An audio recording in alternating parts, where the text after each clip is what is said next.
Yesterday we went to the memorial for Nick, and came back, and today we got to work on New Mexico State. Our players are off today, and tomorrow we'll start our practices in preparation for them. But I think it's really important that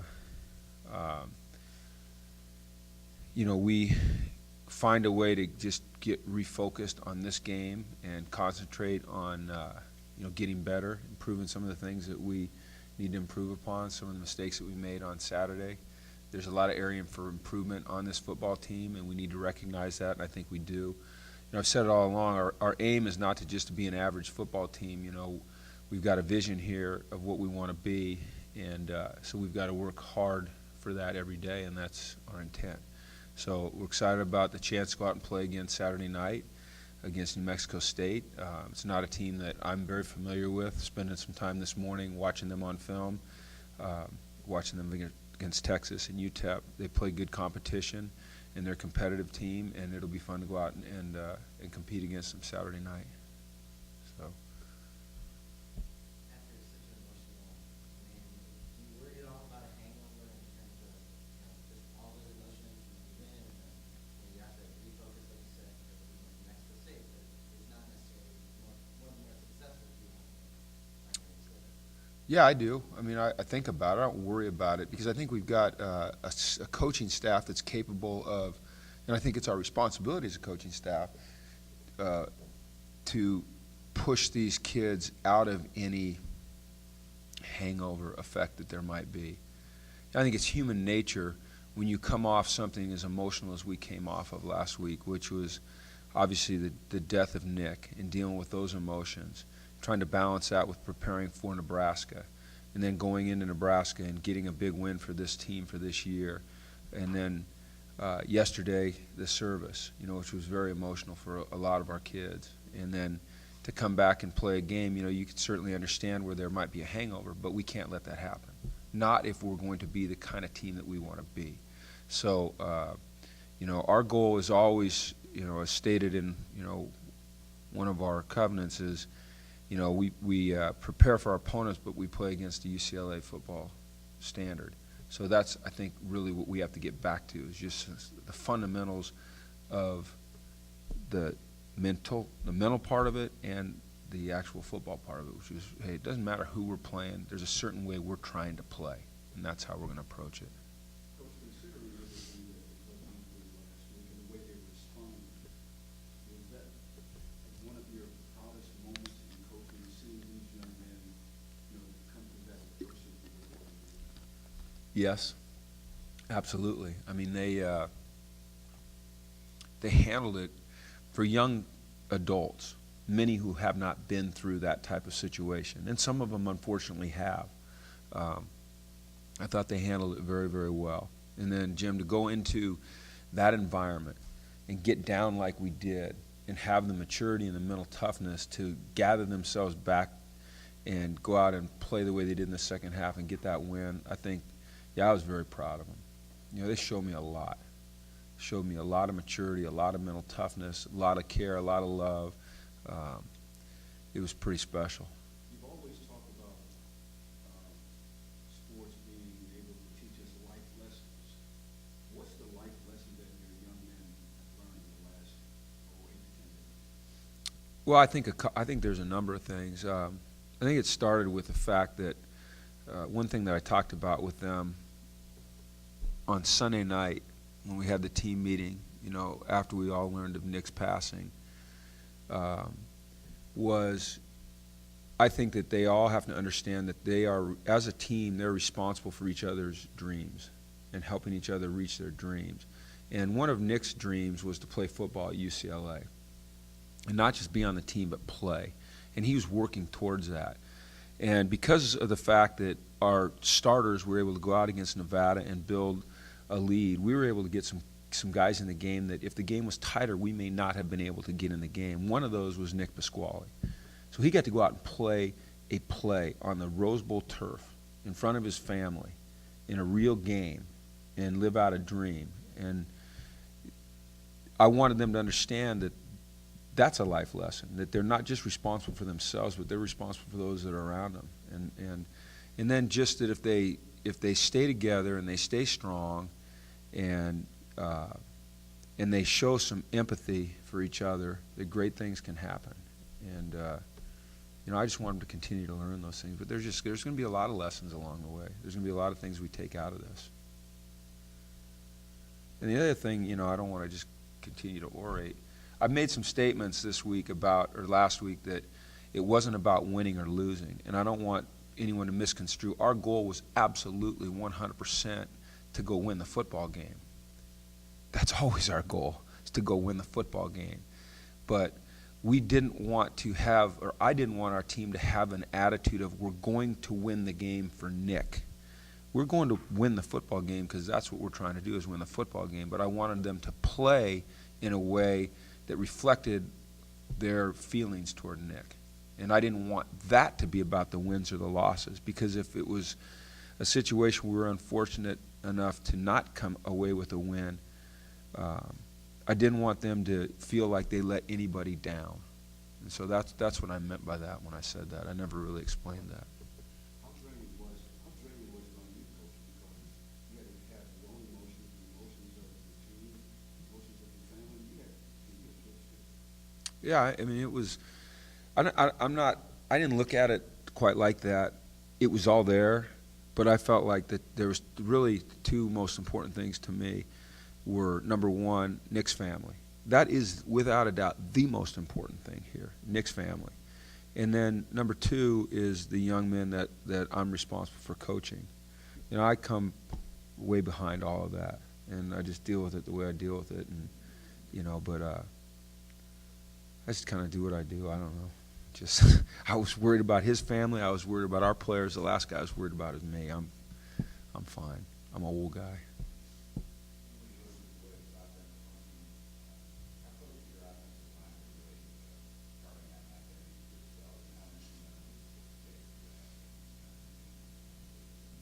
Well, Jake's one of our captains, which says a lot considering he's a redshirt sophomore.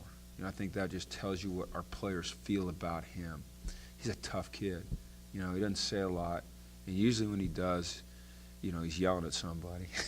I say that in jest.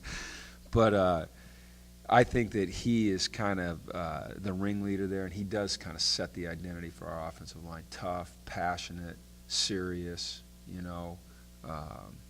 has a little bit of a nasty streak in him, and that's how we would like to play up front. When I say nasty streak, I don't mean cheap shot at all. I mean, he just plays the game with the type of aggression that you're supposed to play with. And I see that rubbing off on guys. I think Alex Redmond, Alex was one of the players of the game on offense this past week.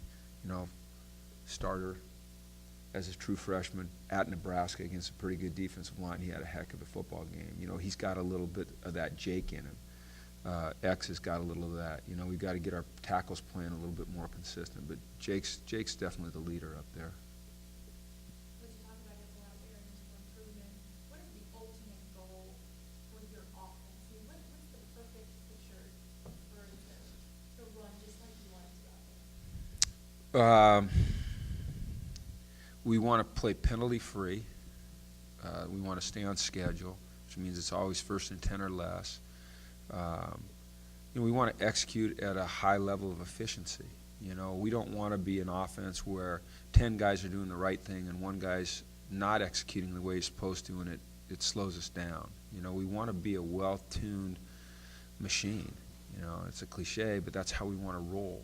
Where we just feel like no matter what we're calling, we're going to make it work. And we're creeping closer to that. The thing you can never forget is that there's a team on the other side of the ball that has the same goals as you do, and they've got scholarships that they're giving away, and they've got athletes with a lot of pride and a lot of heart, and they've got coaches that know what they're doing. So it's never going to be easy. These games are hard. It's hard to win a football game, at any level. I was looking at Xavier Suafilo up in my office just a while ago, and we were looking at the NFL stats, because X at some point in his career he's going to play in the NFL, and I said, X, do you realize how hard it is in the NFL?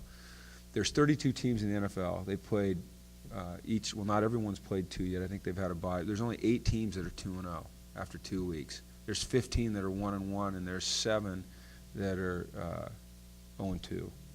Yeah, you know, football's hard. You just don't walk in and blow everybody out or score on every play. But we just want to be efficient. You know, we don't want to make mistakes. We don't want to hurt ourselves. Some people would say you're starting to look like Oregon of the South. No. No, we're not. Oregon's ranked number 2 in the country. They put up 60 points a game. They played in the BCS championship game. Look, we're just little old UCLA trying to get better every week.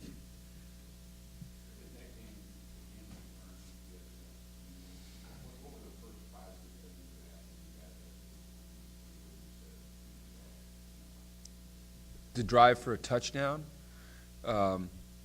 was a turning point, and then I think the exclamation point before we went in at halftime was our ability to go 3 and out, get them off the field, return the punt, get into long field goal range and have a shot at it, and then we went in knowing that we could stop them and that we could move the ball, and everybody relaxed at that point, and we just became a little bit more like we typically are.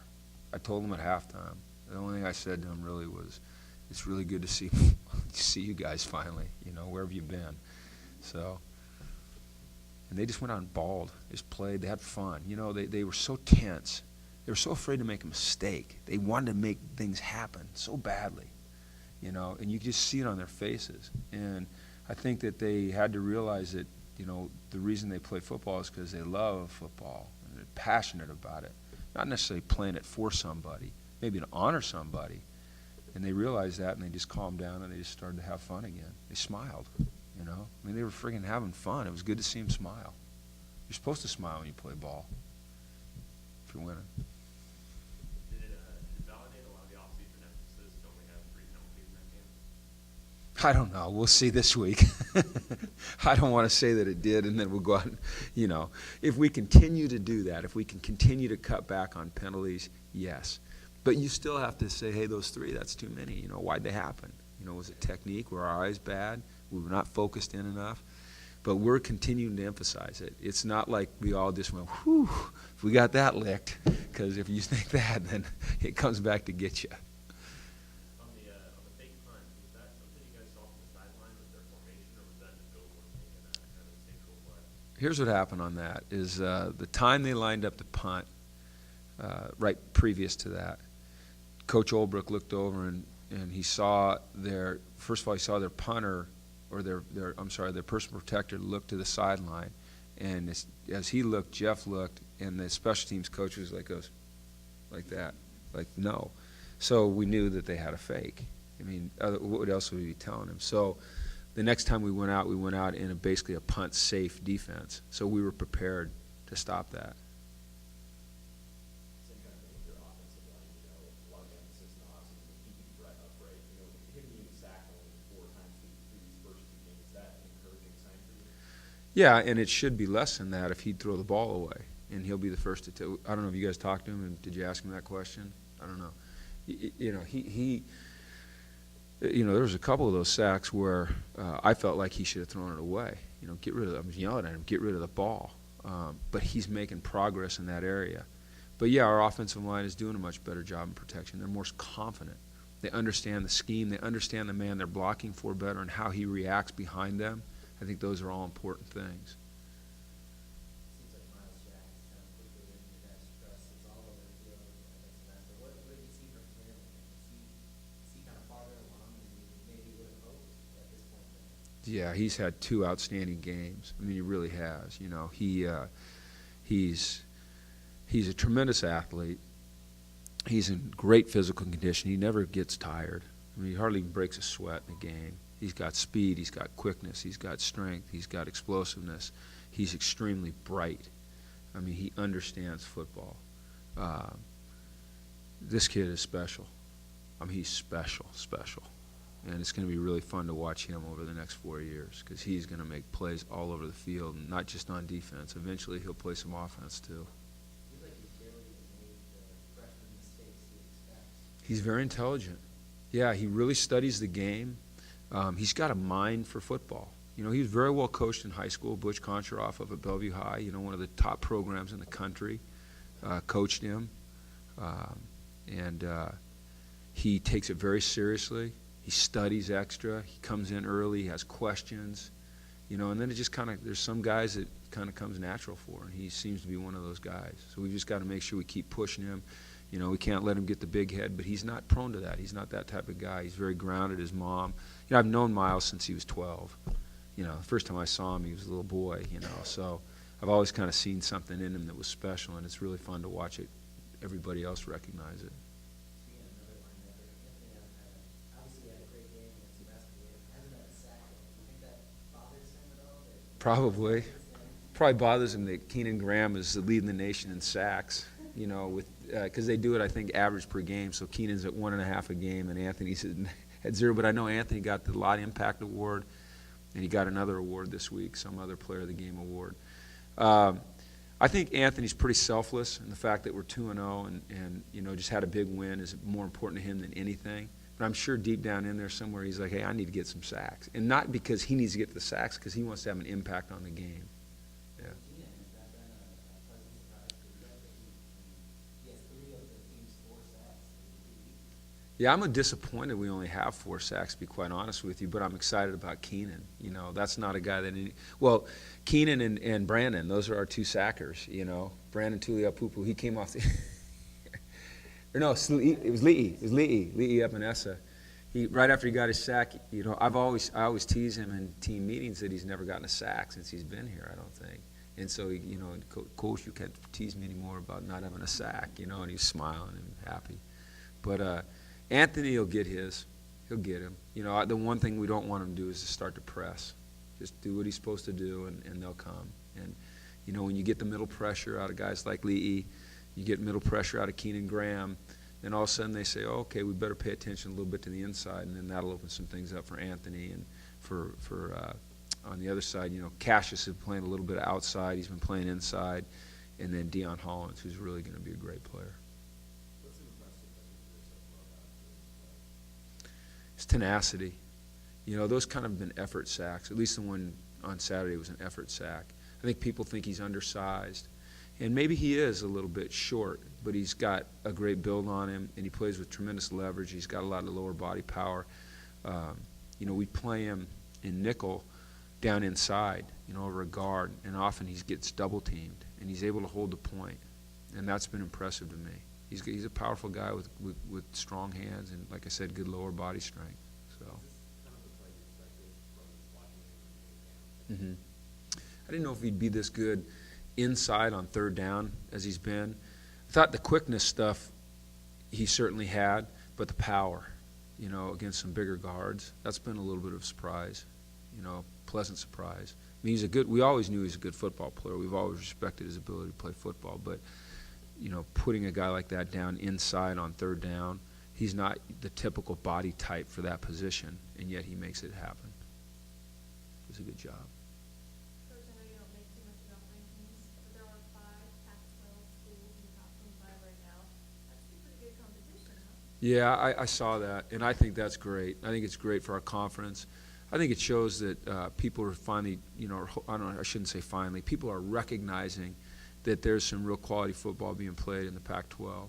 You talk about Oregon and Stanford, and I think it's us and Washington, Arizona State, and then who's the 5th? Is it Arizona? Is that so? Okay.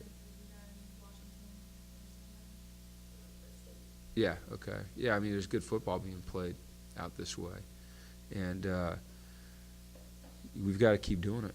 We've got to keep doing it. The other team's got to keep doing it, and we get against each other. We'll battle each other. But I think, ultimately, everybody in this conference kind of pulls for each other when we're playing out of conference. I know I do, because I respect this conference. I've been in this conference since I was a little boy, basically. My dad coached here, coached at Washington, coached at Colorado. I played at Washington. So I like this conference. I'm proud of it. By the way, Oregon, you talking about Oregon. Oregon was so classy. They sent their team autographed a big poster and sent it down for Nick, which was really great. USC had a moment of silence. Cows reached out, a lot of classy things going on. Maybe nothing more impressive than what Nebraska did, though. You know, they have that tradition there of releasing the red balloons after their first touchdown, and when they, after the moment of silence, when they released the blue and the yellow balloons, that was pretty special. Plus, you know, hour and a half before kickoff, their student section was packed with people in black shirts. We come out on the field for pregame, and they're cheering for us. You know, we leave the field afterwards, and they're cheering for us. It was pretty amazing. And I'll tell you what was really cool is the stickers that they put on their helmets. Because remember now, they were wearing a different helmet, okay? And so they had the black that turned into red. And so their theme for the day was black, red, and white. And it would have been really easy for them to put stickers on the back of their helmet that were black, because that would have matched. But I thought what was really a cool gesture was the fact that their stickers were blue. You know, I thought that was pretty neat. Something silly, something small maybe, but pretty dang classy of them. So, okay, thank you.